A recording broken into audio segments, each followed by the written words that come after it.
Global inflation eased in 2023 with notable exceptions in Latin America. According to the IMF, Venezuela had the highest inflation rate in the world, and this year Argentina veered towards hyperinflation.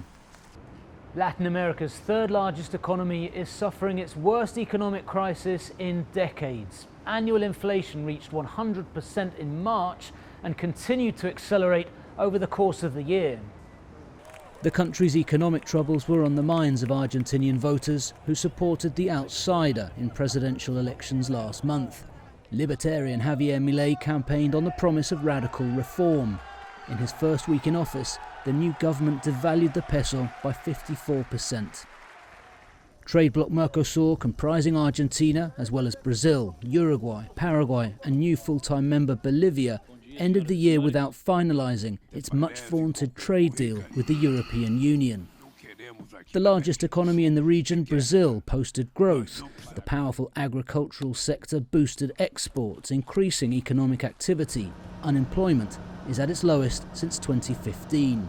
In Mexico, President Andrés Manuel López Obrador unveiled his marquee project, the Tren Maya. The railway has brought major environmental concerns, but it is part of a push for the country's tourism sector, which rebounded this year. Mexico's unemployment rate is also low, and there are high expectations for the economy with nearshoring, the locating of manufacturing closer to the United States in the coming years. Well, it's interesting that in South America, with the exception of Argentina probably and Venezuela to a large extent, we have a lot more economic stability than political stability.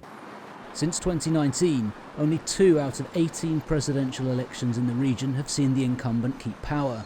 2024 brings fresh economic challenges and a busy election calendar with 5 countries, including Mexico and Venezuela, going to the polls. Joel Richards, CGTN, Buenos Aires.